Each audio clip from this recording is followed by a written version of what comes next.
to avoid any noises? Thank you. Well, first of all, thank you all for coming and thank you for the interest. I'm doing this webinar from Europe in Spain at the moment, and I can't believe you all here. I can see some of my alumni from previous years, and I'm very, very glad to see you here. Well, I'm going to start without further ado. As you can see, the title of the webinar is CLIL, A Journey to HOTS. It looks like a bit of a riddle. It's not. You know, CLIL is about content and language integrated learning, which is related to multilingual policies that are happening around the world and in Kazakhstan as well. You know, it's related to this trilingual policy through which content are learned through additional languages. And the second part of the title, A Journey to HOTS, has to do with the cognitive development of the students in terms of thinking skills, which is one of the most important things in this approach. You will understand in a couple of minutes.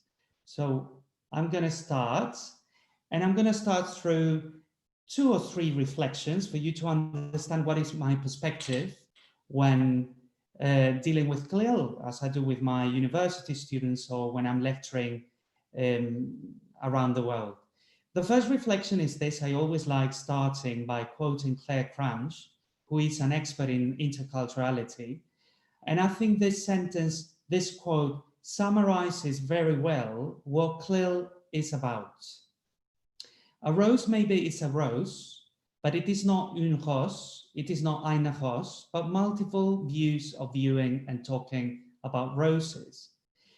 The meaning, although it seems a bit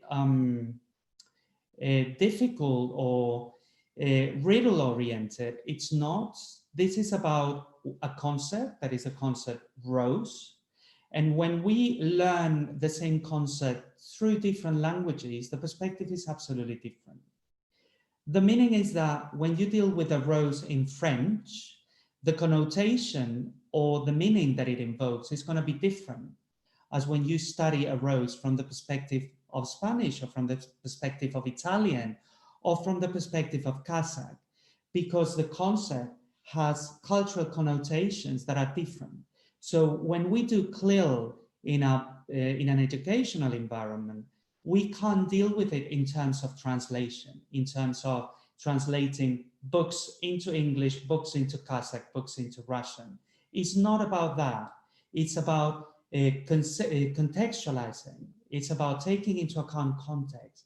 Context has to be our starting point. So I think this sentence, this quote summarizes very well what CLIL is about. It's not about translating, it's about putting ourselves in the shoes of different cultural perspectives. Only through doing that, we'll be able to learn through different languages. My second reflection before going deep into CLIL is the question of literacy. You know what literacy is? Literacy has always been considered to be the way we learn how to write and how to read. If you consider the 21st century, literacy has become a complex thing. And it has become a complex thing because nowadays, what we do, what students do, what we do generally, what societies do, is approaching reading, approaching writing through different platforms. Nowadays, we can say that literacy is based on 4 main pillars. The pillar of creativity, because, you know, people need to be creative in order to provide the world with solutions. Literacy is also related to technology. Why? Because in order to learn, in order to read, in order to write, we use different platforms, usually related to the technological world we are living in the present day society. But it's also, literacy has to do with our personal development. That is why the personal dimension, how we develop as citizens, who we become as citizens, is an important dimension. It's an important pillar for the building up of literacy. And then we have as well the social dimension. We can't be citizens. We can't learn to interact through our literacy development without considering interaction, without collaborating with other people. without building knowledge together. So literacy is nowadays based on those 4 pillars. And nowadays we say that people, students, teachers, what we do is trying to orient teaching and learning towards different kinds of fluencies. Information fluency, solution fluency, creativity fluency, media fluency, and collaboration fluency, all of them related to all those 4 pillars. So literacy in the present day world is multilingual and is based on this question that we usually call multiliteracies or pluriliteracies. That was my second reflection. Let's go on to the third reflection, which I think is going to be very important. If you have a look at the press all around the world, you will find headlines like these ones. You see Glasgow Times there, multilingual headline established in Southside. Then you've got Spanish there as well. We're multilingual, so that's no problem at all. Multilingual profiles, the most widely searched by talent search people. Technologies are creating the generation that is the most multilingual in history. Translation in hospitals, benefits of multilingual policies. And at the same time, look at the middle one, which are the mother tongues that are endangered languages in Europe. So as you can see, if you have a look, if you pay attention to the press, to the headlines all around the world, there is obviously a need, a necessity for people to be multilingual because we are moving around. Well, the coronavirus is preventing us from doing that, but that is what is happening anyway in the world. We move around. We come in contact with different cultures, with different people that speak different languages. And then there is a migrating movement of people from one country to another. So we need to create a generation of people that are multilingual to face and to meet the needs of the present day world.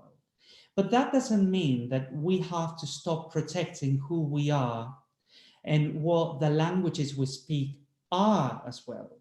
And that is why that middle headline there talks about, what about the mother tongues? What about who we are? Are they not important?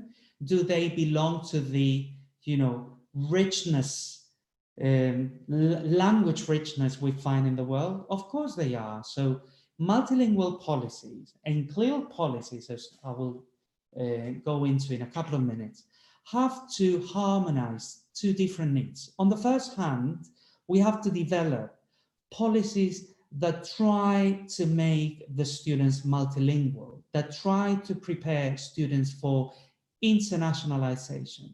But at the same time, we have to protect our own identity-oriented languages. For instance, in Kazakhstan, you've got 2 different languages, which are considered to be different in terms of prestige. You have Russian that has been very prestigious for years and years, and you are trying to put Kazakh on a par with Russian and on a par with foreign languages, mostly English, right? So that is about endowing Kazakh with the prestige, with the necessary prestige in order to protect it. This is what I was talking about.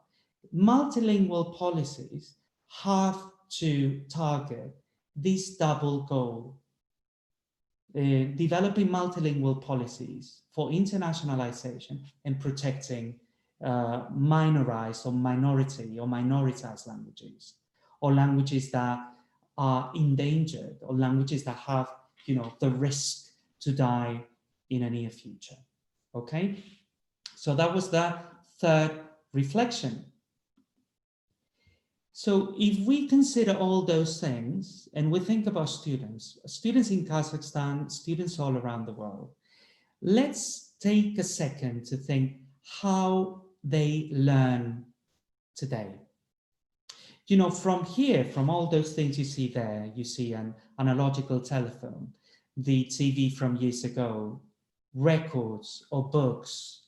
We have moved on to something different. What I usually call this a tsunami, the digital tsunami, that has allowed students to express themselves in different languages, to come in contact with different cultures and languages, to play with students that are across the world and being able to communicate, to network with people, you know, on a professional basis, on an educational basis. And not only that, nowadays they are able to share what they do and build knowledge together.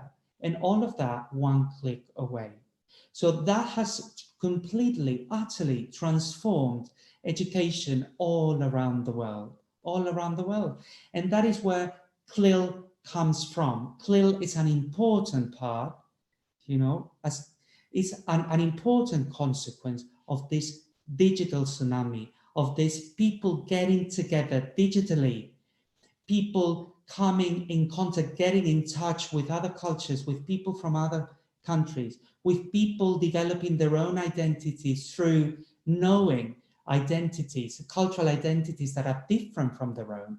That is the world we're living in today.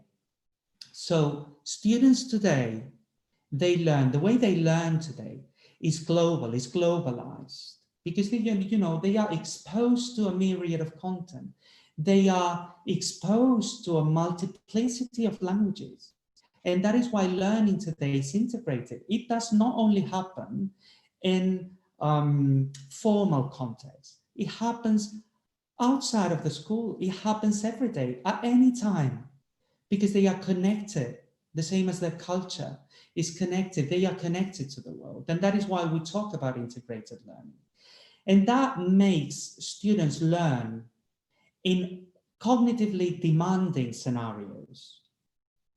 And not only cognitively demanding, multitasking, because, you know, they are facing new ways of learning, not only new, you know, different, a myriad of ways of learning through different platforms, you know, and that is why all the things they use and all the ways they use in order to learn are multitasking, the same as the platforms they use.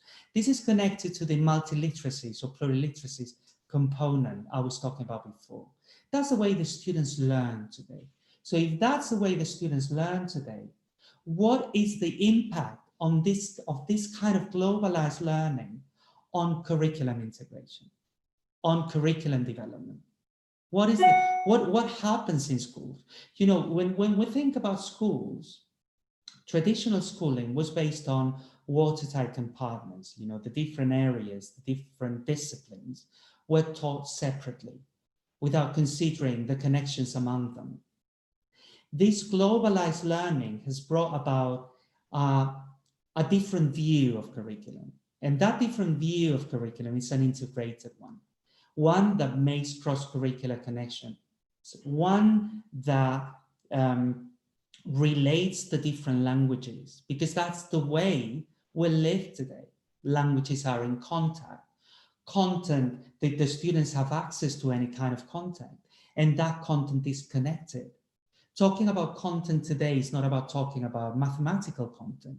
It's about talking about mathematical content related to technology, related to languages, related to science in general. So without those connections, learning is not going to be meaningful. So when we talk about curriculum integration, obviously, there are different degrees, different levels of curriculum integration. We usually talk about curriculum integration in terms of multi, inter, and transdisciplinary integration, depending on the level, on the degree of integration with different parts of the curriculum. For instance, multidisciplinary integration is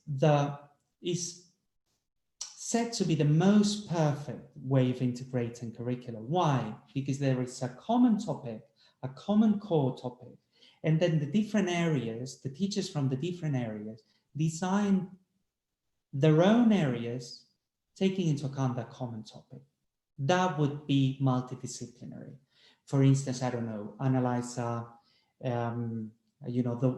take the topic weather and analyze the topic weather from geography, from the geographical perspective, the historical perspective, the language perspective, the science perspective. That would be multidisciplinary. Interdisciplinary is a more formal way of approaching curriculum integration. That means that at least two teachers are collaborating, are designing together, and what they do is embed the goals and the content from one subject into another one. That means that there has to be a formalized view of the curricula because they are putting things together that belong to different areas. And then transdisciplinary is related to PBL, to project-based learnings. It's usually related to process-oriented curricula in which teachers and students develop curricula together through questions. So questions determine the development of the curricula, and questions determine the students meandering from one topic to another. And that is the way they touch on different content from different areas. Those are the three main types of curriculum integration. What about CLIL? I told you at the beginning, that is what I'm talking about. CLIL is about content and language integrated learning. So as you can see, it's about learning and it's about integration. And in this case, integration takes place at a content level and at a language level. So at least we are integrating two things: content, which is usually subject related, and the language component. That would be it. So what kind of integration is this? If we go back, we have three main types of integration: multi, inter, and transdisciplinary. CLIL is about, because it's formal, it's about interdisciplinary integration, because at least we put two areas together. Let's think about history, for instance, and Kazakh as an additional language integrated in the history area. But at the same time, because of the fact that CLIL is related to cognitive development and is related to catering with diverse needs, and is related to a pedagogy that integrates an amalgamation of things, PBL is one of the methodological components we usually make use of in CLIL scenarios. That is why CLIL is said to be as well transdisciplinary, because in CLIL what we're going to do is making cross-curricular connections, and we are going to design from a multilingual perspective, making connections between the different languages, environmental languages, mother tongues, and additional languages in the learning scenario. Okay, so if we compare educational scenarios in terms of language learning or content learning, let's think about a traditional language class, additional language class, right? So a foreign language class, foreign language lesson. What is a language scenario? Think about that. In a foreign language scenario, the focus, the goal, the target is the development of the student's communicative competence. So this is language oriented, this kind of scenario. So there is a formal approach to the language development, the language learning and the language teaching as well, right? That is why when quoting here, citing here, Cummings from the 80s, you know, that distinction between BICS and CULP. BICS is about basic interpersonal communication skills, and CULP is about cognitive and academic language proficiency. So BICS is about developing strategies, developing communication from the point of view of competence. And CULP is the development of specialized language that takes place in formal settings, for instance, schools. All right. So when we are in the foreign language class or the additional language lesson, the focus is fixed, because what we are trying is for the students to develop their capacity for communication in that foreign language. That is why a language scenario, language teaching learning scenario, is usually called language focus. But when we change the setting into a CLIL scenario, what we're going to have there is a combination of things, because language is usually reinterpreted there.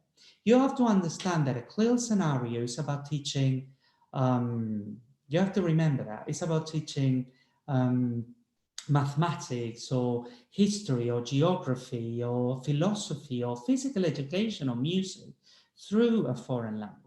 But the focus is the content itself. Okay, so language is, the language becomes a vehicle. So it is important for the teacher that does the CLIL environment, that does the CLIL teaching, to consider, to incorporate the language, consider the language as a vehicle. That is why we will need, as teachers that do CLIL, the communicative part of the language. Otherwise, learning is not going to happen. So we will need that base part, but then we will need another part, another side of language that is going to be very important, and it's going to be related to that multiliteracy component I was talking about before. The students will need to develop a specialized view of language as well, because for them, in order to learn mathematics and in order to learn physical education or music or philosophy, they will need to develop a scientific, a specialized side of language. Otherwise, learning won't take place. That's the main difference between a language scenario and a CLIL scenario. So a language scenario is based, is communication oriented, and a CLIL scenario is dual focus because we have the communicative part, but we have as well the specialized part. So multiliteracies in CLIL are related to developing the communicative competence in the language, but also the cognitive academic language proficiency development as well. Right. When we talk about CLIL, we have to go back to the 90s because it was coined in the 90s by David Marsh. But the theoretician that posited the theoretical framework was Do Coyle, who is now at the University of Edinburgh as a full professor. And she conceptualized, not only conceptualized CLIL, she provided us with a whole theoretical framework. She conceptualized CLIL in terms of the 4 C's framework, which is something very simple. The 4 C's: C for content, C for cognition, C for communication, and C for culture. C for content related to the content itself, not only related to the area, for instance, mathematics or physical education, but also to the cross-curricular connections I was talking about before. Then the C for cognition, when students are learning through a different language, through a different culture, they need to develop different thinking skills. So CLIL is about developing thinking skills from the simpler ones to the most complex ones. We will talk about that in a minute. Then we have the 3rd C, which is the C for communication, is the role of language. But the role of language, the C for communication, is not about the foreign language or the additional language. It's going to be about starting from the students' linguistic, the whole linguistic repertoire, and take it beyond. For the students to be able to develop language as a vehicle, they need to be able to do things with their own mother tongue. If they are able to make connections between the languages that comprise the whole linguistic repertoire, then they will be able to develop that, not only that communicative competence I was speaking about before, but also the specialized language they will need in order to acquire content. And then the 4th C would be the C for culture. That was the original one, and this takes us back to my initial quotes about interculturality by Claire Cranch. The culture is very, very important when we teach students through an additional language, that they put themselves in the shoes of a different culture. It's not about just translating. It's about, okay, this content in that culture has different connotations, so you have to be aware of that. And then you have to make the connections of those cultural things in that foreign language to your own. And that is why, in the course of time, this C for culture has been reinterpreted in terms of, C for community, or C for citizenship, or C for connectivity and connection. it's all related to culture. Culture now is it's a complex concept as well. It's not only related to your own culture, it's about connection. It's about connecting your own culture to the rest of the world. It's the so widely known concept, connected culture. But it's as well related to your own community, to your own context. So the term community is related to the cultural concept I was talking about, but as well to your own identity. And as well, when we talk about communities on the internet, communities that build knowledge together, that is related to the culture as well. That is related to people from different places working together. That is why community, CIFA community, is a term that I particularly like, right? And it's also, the CIFA culture is also related to citizenship. Why? Because when we do CLIL, we're trying to instill this citizenship values on our students and incorporate that when we design our own teaching and learning experiences, okay? Well, but in the course of time, this initial framework that Dr. Cole, Professor Coyle started, positing back at the beginning of the 200s, 2000 and I think it was 2006 the first time. In the course of time, it's been reinterpreted because of the language, because of the multiliteracies topic I was talking about before. It's been reinterpreted in terms of translingual practices and in terms of pluraliteracy development. Why? Because of the connections you need to make between the different languages in the students' whole linguistic repertoire. And at the same time, when we deal with students that are learning through different additional languages, and with students that are developing their own academic and specialized language, they are developing their own subject-related literacies. That is why CLIL has become, or has become related to these terms, translanguaging, because it's not possible to develop a language policy on a school level without considering the whole linguistic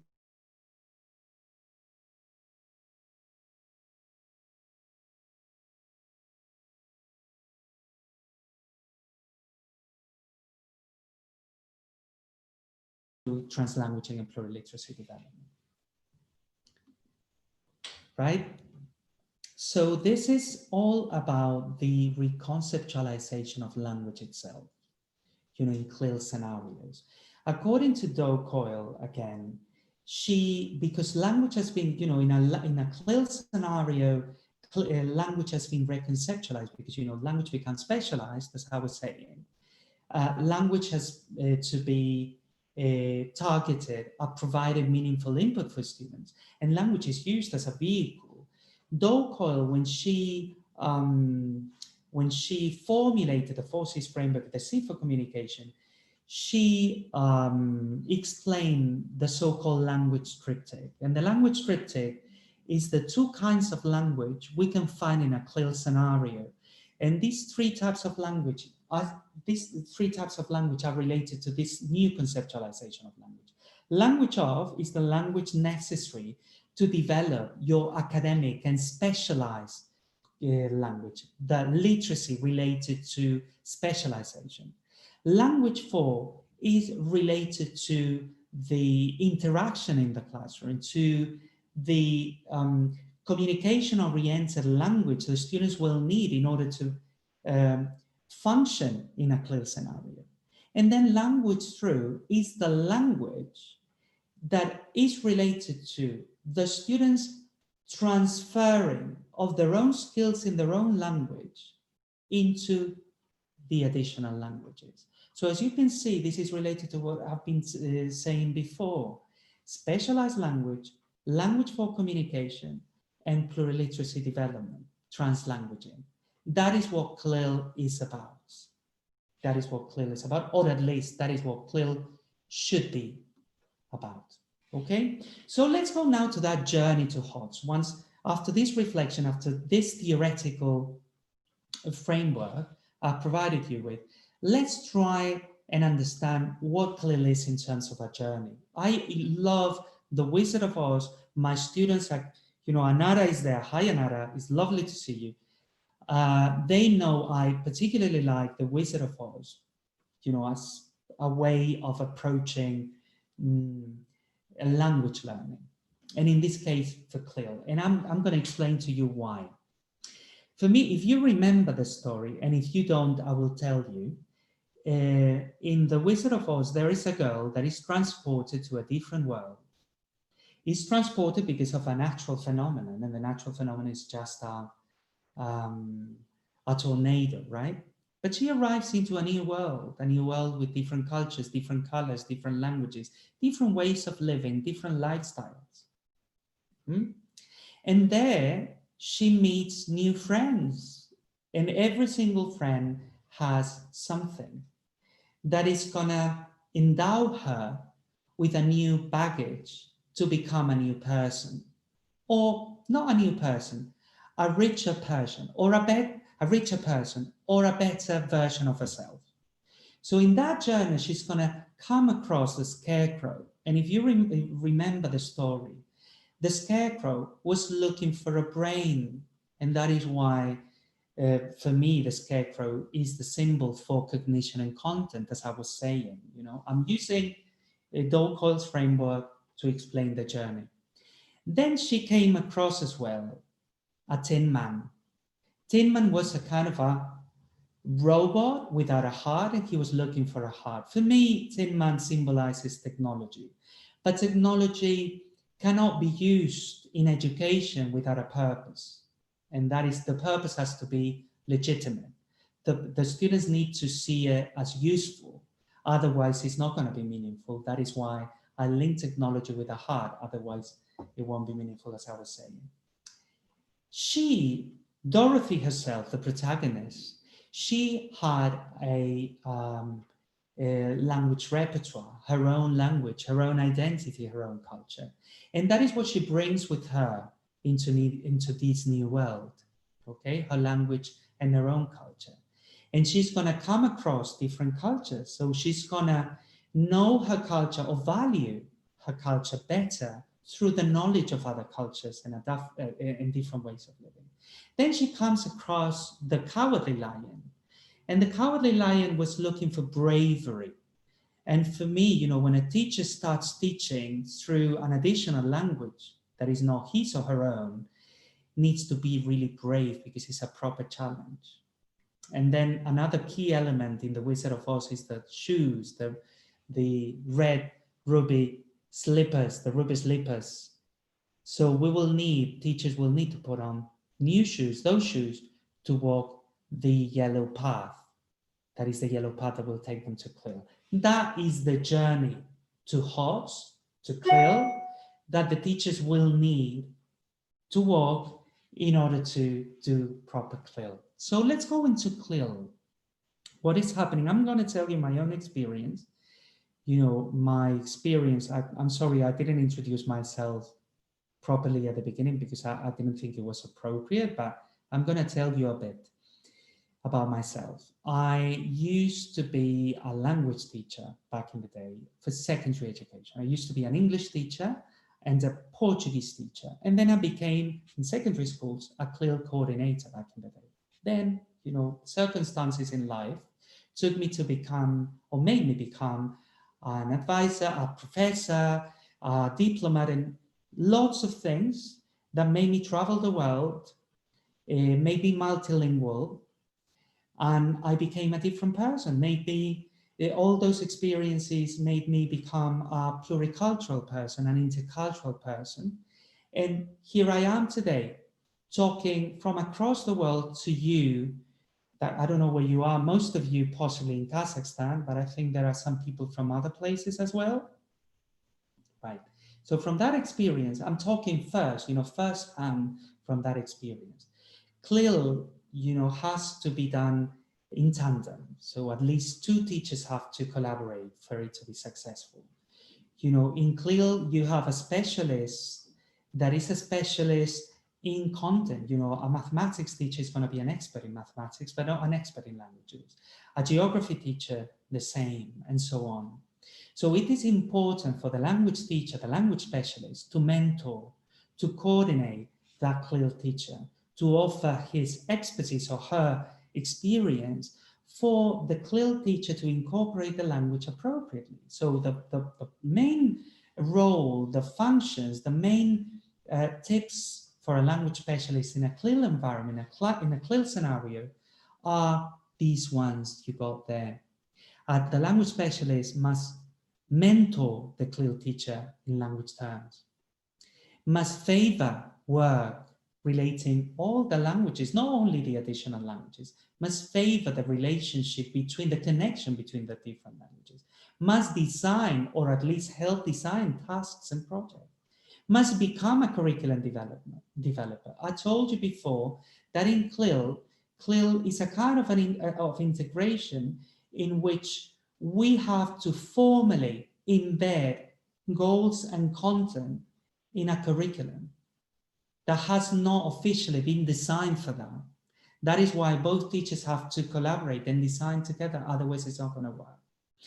But the language specialist also has to help create and adapt materials, has to anticipate input to make things easy for the CLIL teacher, has to work classroom language so that communication and interaction takes place in the CLIL scenario.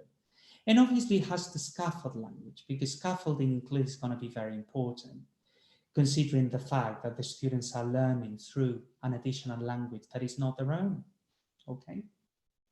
So that's the tandem work. When it comes to pedagogy and practice, I told you before, there are 4 C's. The first C is the C for communication, well, C for content, C for communication, C for cognition, C for culture or community. In this case, you see the Bloom's taxonomy that I'm assuming you're all familiar with as educators or future educators. And Bloom's taxonomy, that goes back to the beginning of the 20th century, is about describing the processes related to cognition when learning. And the 6 processes range from remembering to creating. That means that students, to be able to create something, they need to remember it. They need to understand new things. They need to be able to apply the new knowledge and the knowledge they remember. And only then they will be able to analyze that content, judge it, assess it, and then create something with all those instruments they have been equipped with. So if you see the first 3 cognitive processes, remember, understand, and apply, are the so-called LOTS, lower order thinking skills, that are necessary for the students to develop their HOTS, higher order thinking skills. That is what the trip is about. The journey to HOTS is about this. We have to make the students travel in the same way as Dorothy, right? It's a trip, it's a journey towards the HOTS, towards creativity, towards critical thinking, towards using languages for something, towards making connections between among languages, and obviously towards these, in the case of the teachers, towards designing curricula multilingually and designing curricula paying attention to multiliteracies, okay? But there is something when people or when experts talk about CLIL, they don't usually include it. For me, Barretts Taxonomy is as important as Bloom's Taxonomy. Barretts Taxonomy is related to the language component, and it's very helpful for CLIL teachers to incorporate in their content lessons, right? The same as there are 6 processes regarding cognition for the students to develop their own cognitive skills. There is a kind of gradation between language, among different stages related to language progression. This is Barretts Taxonomy that goes back to the 60s in the 20th century, and that is very useful. I will give you, Bayan, I will give you the floor of conversation when I finish. So let me finish that, and then I will open the floor for possible questions. Okay, Bayan, because I see you just raise your hand. I'm sorry, I'm just doing it that way because it will be better so that I can finalize and then you can ask and I can reply to you. So the four stages in language progression are literal, inferential, appreciative, and evaluative. Let's have a look. Literal comprehension. You need to understand, I'm going to show you just quickly first and then go slowly. Literal, inferential, evaluative, and appreciative. Obviously, for a language teacher, it's very simple because we are experts. You know, we are experts at using languages. So it's very simple for us to grade activities considering cognitive progression regarding languages. But when it comes to a physical education teacher, a mathematics teacher, or a history teacher, they are not usually aware of the language component. So it is very useful for the language mentor or the language specialist or language coordinator to provide them with the basic knowledge for them to design activities considering the language component. That is why comprehension or language use in the class has to be graded in the same way. For instance, in literal comprehension involves locating the facts and recalling information. You imagine a text, be it oral or written, it doesn't matter, right? Things, keywords related to literal comprehension could be find, show me, locate, identify, list, summarize. You see, they are very simple from a cognitive point of view. So they will be related to initial stages in the learning process in which the students have to do simple things with a text, no matter the area we're working on. Sample questions could be where is, who, how many, when, and so on. If we go on to the following stage, which is inferential comprehension, related to synthesis, literal content, intuition, personal knowledge, imagination, it involves reading between the lines. Cognitively, activities that are related to inferential comprehension are obviously more complex. And the keywords related here will be something like pretend, suppose, consider, figure out. Sample questions for activities in the second stage could be, how do you think? Why do you think? What does the author mean by? What events led to? What makes you think that? You see that we can't do, as a mathematics teacher, history teacher, we can't use, in the first stage, we can't use these sample questions. We can't use these words introducing activities that are related to the first stages, right? If we go higher in the complexity, we find evaluative comprehension. That this is about reacting to the ideas of others. So it's more complex from a language point of view. Look at the words here: assess, value, judge, give an opinion, consider this fair, unfair, right, wrong, appropriate. Sample questions could be, how would you evaluate? What were your reactions to this? What did the author do that you wouldn't? Do you approve of this? Right? Linguistically, from a language perspective, this would be very, very complex when used in the initial stages. So we cannot do that, or CLIL teachers cannot do that. And then the final stage would be appreciative comprehension. And appreciative comprehension is about reacting emotionally or developing a product into a new form. And that is why the words here are more complex from a cognitive perspective. You see, hypothesize, design, invent, respond, act out, express. Look at the questions at the sample. Can you make up a story? What would you do if you were? How would you illustrate? How many different titles or endings can you create? How would you express those feelings in your own words? So you see, from a language perspective, this would be much more complicated. Okay, I'm going to give you now some examples. Look at this. It's for you to understand the role of a language teacher when it comes to working in a CLIL scenario with a CLIL teacher. Look at the educational goal at the beginning. I don't know if you can see properly. Create a graph representing a 10-year evolution of demography in your area. That is create educational goal, and is related to, obviously, geography. Possible tasks that are, or specific aims that are related to that objective, which is subject related, could be read a text on how the number of residents in your area has changed in the last 10 years, interpret different graphs showing population changes, create a mind map showing the causes and effects of the changes, and present conclusions, okay?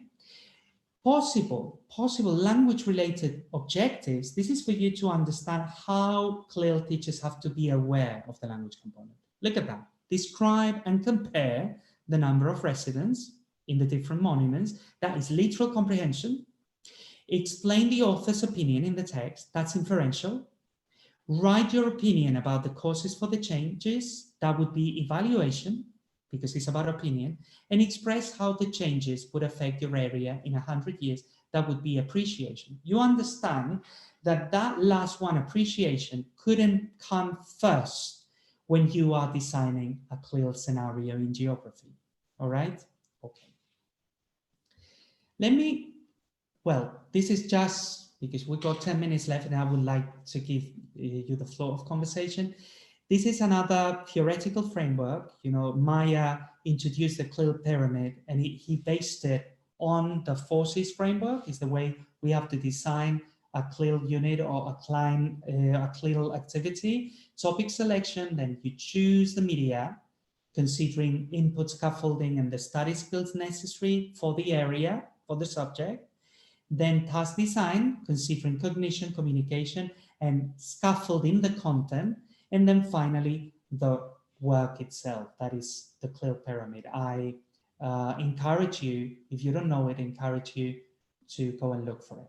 I'm going to give you now just 3 examples for you. They are real examples I usually make use of when I'm lecturing that illustrate very well and summarize very well what you can do in a CLIL scenario incorporating the language component. So you imagine that this is an example in primary education. You imagine, figure out that you want to teach the students geometrical figures, okay? And you come up with an idea. You think about cubism as a form of arts that is based on geometrical figures. You think about the world today, about technology, and you think about a language component. So this is what you could do. This is just an example for you to see how integration works here. So you imagine that you make the students take a selfie of themselves, then you make them download it, and you make them treat it with some software or paint it or whatever. Then you make them deconstruct their own selfie, which is a portrait, and recomposing through geometrical figures and print it out so that they build their own portrait, which is going to be a cubist portrait of themselves, and it's going to be based on geometry. So you see here that there's a connection between cubism, that is arts and crafts, and geometry, which is mathematics. And then what you do with that is play a game, which is who, about personal facial description, right? So you incorporate the language part. So you could use this in the, dealing with cubism, with arts and crafts, with geometry, and with the language component. Obviously, this would be just a task, but it will take a lot of planning. You would have to plan the language goal, the arts and crafts goal, and the geometry goal there.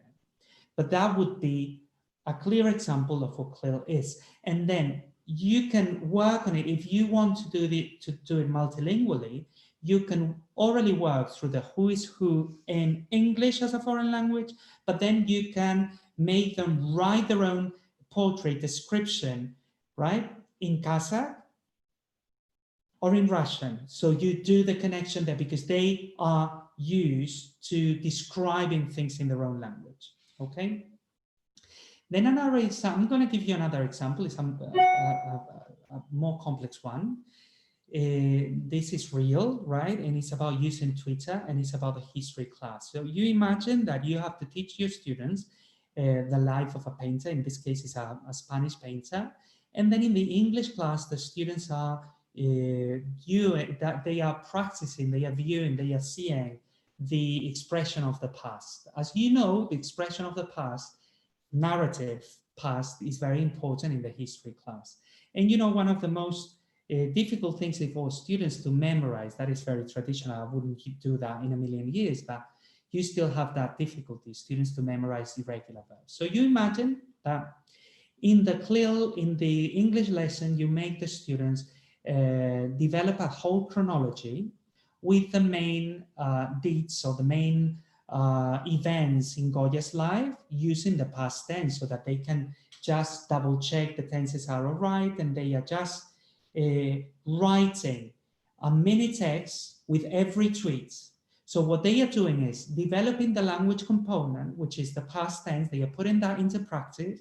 They are building up the knowledge itself, because it's them that are building up the knowledge related to Goya's life. That is the subject-related knowledge, okay? More things. Well, this is an example. Let me see. I'm going to give you this better. This is a real project. So figure out 2 schools, one in Spain, one in Italy, using English. They are twinned. So they work together because it's an international project. So imagine that they use English as a foreign language, as a common language for them, for the project. And this project was called CLIL Video Messaging. Why? Well, this was about practicing science and social science in the 2 countries, in the 2 different contexts. So what the students in Spain had to do was, okay, let's gonna deal with plants here around the school. Let's gonna film a video. We're gonna dub the video and describe the main elements here. We're gonna post that on YouTube. And then the Italian school had to do the same with their own natural landscape around their own school and put that video as a way of replying to the first one. That would be a way of building up knowledge as well. And that would be an example of intercultural school practice, because we are dealing with the same content in different contexts, right? With a different language, with a language that is not their own language. This goes back again to my first quote today in the webinar. And then just, I want to remind you of something, and I will finish and I will shut up because I can't shut up. This is something that's going to come out. It's going to be free, right? It's a book that we have created in Nazarbayev University. And Do Coyle, the theoretician, the one, the positive, the forces framework is there. She co-edited it with me and with Sulushash Kirinkulova, but that's not the important thing. The most important thing is that this book was mostly written by my former MA2 students from last year. We did the CLIL course together. I learned lots of things from them. They learned lots of things from me as well, hopefully. And what they did is create units, CLIL units in 3 languages, in English, in Kazakh, and in Russian. The book is ready. It's gonna be online soon, and they are printing it right now. Okay. The important thing in the book is that there is what we call the CLIL planner with the 20 steps to design your own CLIL lesson. And that is me. Oh my goodness, I took almost the whole time. So the floor to you, over to you. I'm open to any questions. Thank you very much.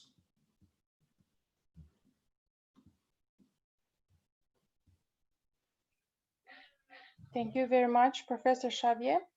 Let me unmute all the participants so they can ask their questions. And there were some questions in the chat box. Right, let me see them. I don't know if you can, let me see them. Yeah. Let me find them as well. So the first question was from Albina. Right. What if language proficiency of students are not enough for HOTS? Of course not, because that's a very, very good question, Albina. Very good, very good. You know, the language is developed at the same time, as I was saying. It does not happen at the beginning because we're not developing HOTS at the beginning. The whole unit, as you will see in this book that my lovely students did, it's a whole process, it's a whole journey. That is why I entitled this webinar A Journey. So we start by lots all the time. Once we do lots, once we develop the big component, we go on to the development of HOTS. It does not happen at the beginning. And then when you are trying to attend diverse classrooms in which not all the students have a very good competence, you have to make sure you develop different levels, right? Different levels. There will be students that won't be able to develop the HOTS, but it doesn't matter because, you know, when we consider our schools and our classrooms environment as a multiple intelligence place, you have to make sure you design things or specific things for those students that have a different vision of the same thing. Okay, I don't know if I've answered your question, Alvina. Yes, yes, Javier. Thank you so much. Yeah, it was interesting. I actually didn't realize that we actually, so you basically in the beginning from BICS, when their language is quite low.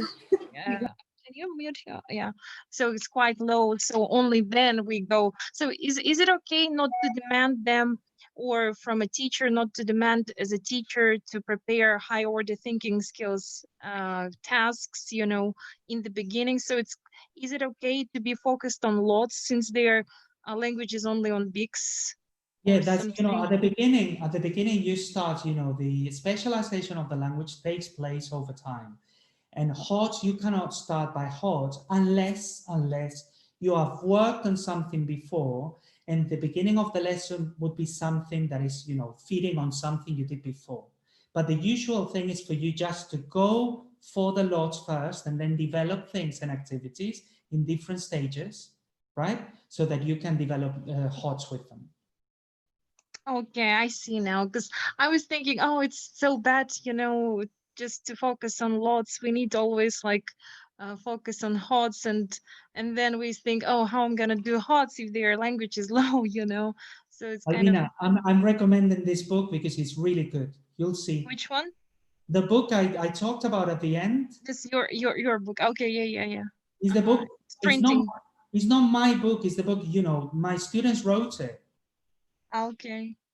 My students wrote it. You will see. It's about units and it's about the steps to follow to design a CLIL lesson. Oh, okay. Thank you. When it's gonna be released? Well, it's gonna be out soon. It was gonna be out this week, but hopefully next week it's gonna be online, and then I don't know how they're gonna distribute the copies. It's gonna be free. That's what I'm telling you. Oh, like free, not just for NU students, but like for public? No, it's free. It's gonna be available for everybody. Wow. Okay. How can we get that? Well, Professor, you know, give me 1-2 minutes. We can share with you that we are here. Aida, Hadisha, Mira, everyone. Hello. Oh my God. Those, you see them. I love them. I love them for bits. They are my MHS. We love you. We love you too. It's we who love you. I mean, we miss you so much. We miss that much. That much. I miss you too. That much. Every word of I miss you too. They were wonderful. You know, they were wonderful last year. Oh my God, Aida, it's been long. Oh my goodness. It's so nice to see you all. I'm gonna get emotional. My God. Because we want to be in Spain with you.